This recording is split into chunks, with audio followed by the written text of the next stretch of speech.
Alright guys, how's it going? It's the Eastbayanglers. Today, we're going to go ahead and we're going to talk about hair jigs today. We're going to talk about, how to fish a hair jig, 5 ways to fish a hair jig lure. And we're going to, give a little insight. I do a lot of hair jig fishing. There's a lot of different ways to fish them. Let's just get right down into it. One of the ways that I love to fish a hair jig, and this is for real, is summertime. Quarter ounce, 1/8 ounce, 3/8 ounce all work well. 1/16 ounce will work well too. So you're gonna just cast it out and you're gonna bounce it off the bottom. You're gonna play bouncy bottom, and it's really fun. And you kind of go ultra light, 4 to 6 pound test, 7.5, 8 foot long rods, light action type rods. I have a blast doing it, and the fish respond really well. I like to fish it in, the thing about a hair jig, and let's be real here, the most important thing maybe is if, you're not fishing in structure, you're not fishing in the right place. So if there's not rock and timber and some kind of lay down structure, if there's not a lot of that stuff, and obviously with all that comes a lot of snag ups, but without it, your odds of catching fish goes down 90%, 95%. Because most of the fish that respond to that bait, for whatever reason, like say you're fishing a mud bottom, for example, that hair jig doesn't really make the same sounds underwater. So a lot of times when you're fishing in that rock, you're going to get, you're going to hop it, it's going to hit the rock, and when that jig head hits the rock, it's a solid object, and that tail on the hair jig, or that hair, is going to basically react. It's going to flutter, it's going to pulsate, it's going to erratically move, potentially, depending on how hard you're hitting the rock. It's going to deflect a particular way if you really go hard, and this is going to create a lot of reaction strikes. So popping it in and out of rocks and structure, and honestly knocking it on sometimes timber laydowns around wood, that does create a reaction. So that's the first way. And that's a lot of fun. Second way I like to do it is I like to go ahead and throw it out, and I like to vertically jig it. Okay, and I try to start out, maybe 6 inches for the colder times of the year, vertically jigging it up, and about, I would say, 8 to 10 inches as the water warms up a little bit, say 50s, 60s, and then once it gets really, warm, I'll start doing that, 10 to 14 inch pop up with the hair jig. We're not talking all the time, but this is kind of like what I start out with. So you start out fast or start out slow, depending on how warm the water temperatures are. Because, if you're bass fishing, they're gonna, be more active in the warm waters. So fall is a great time, spring is a great time, summer is a great time, and the winter is a great time to fish a hair jig. So that's why the hair jig is, in my mind, probably one of the better lures on the market. You can catch a lot of fish, it doesn't fall apart. But let's get into the next way to fish the hair jig, and that's going to be casting it out, and basically you're going to let it hit bottom, and then you're going to kind of burn it, and then pause, and then let it hit bottom again, and then burn it, and then pause, and then let it hit bottom again. Now what you're going to do is you're going to play around with, how many times you're going to basically, how many times are you going to rotate the, how many times is the handle going to go around? 5 times this time. Try it 3 times. Try it, try different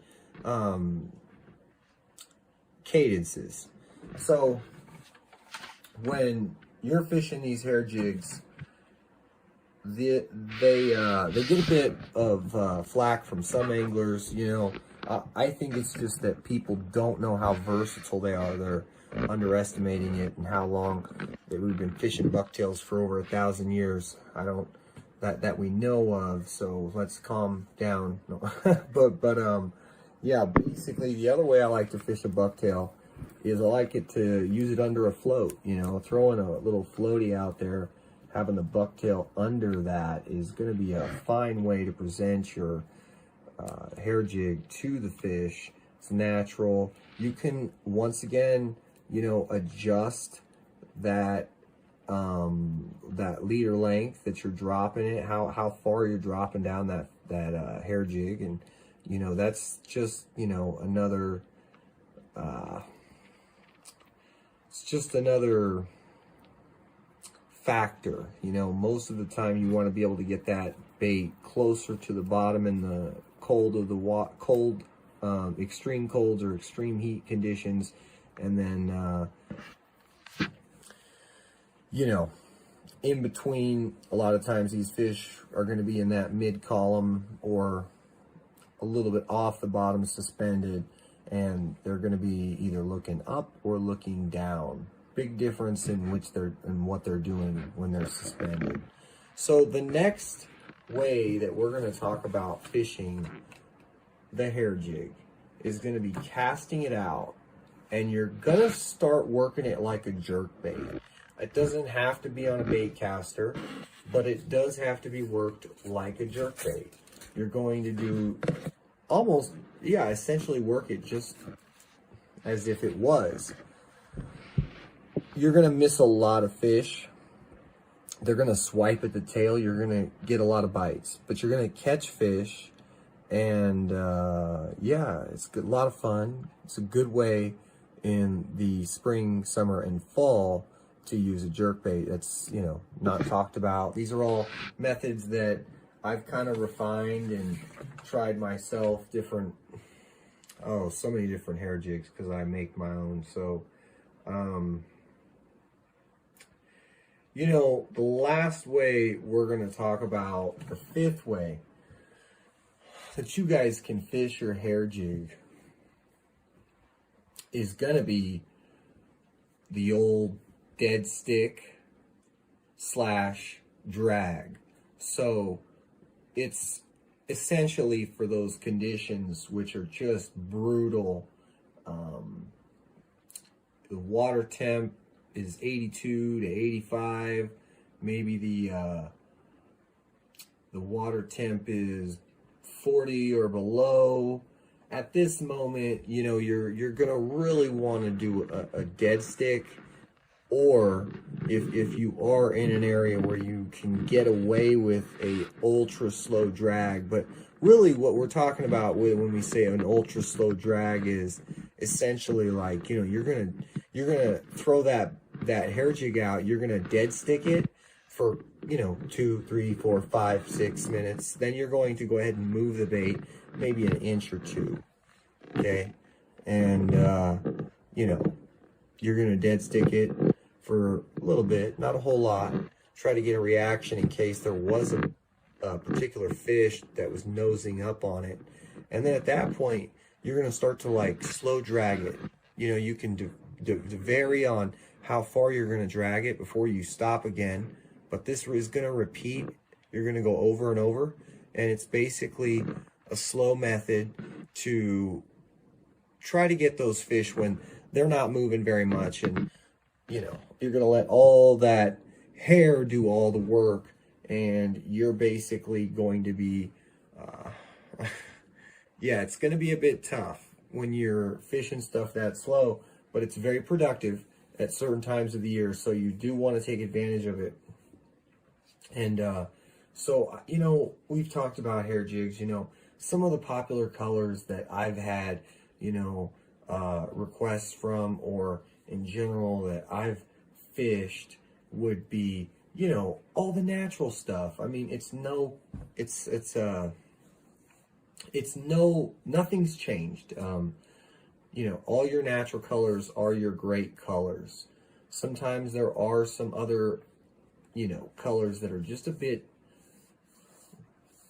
more like a variation, but a different variation of a core color. But most of the time, you know, if I were you guys, I'd invest in natural presentation. I mean, natural color when you're buying baits in general.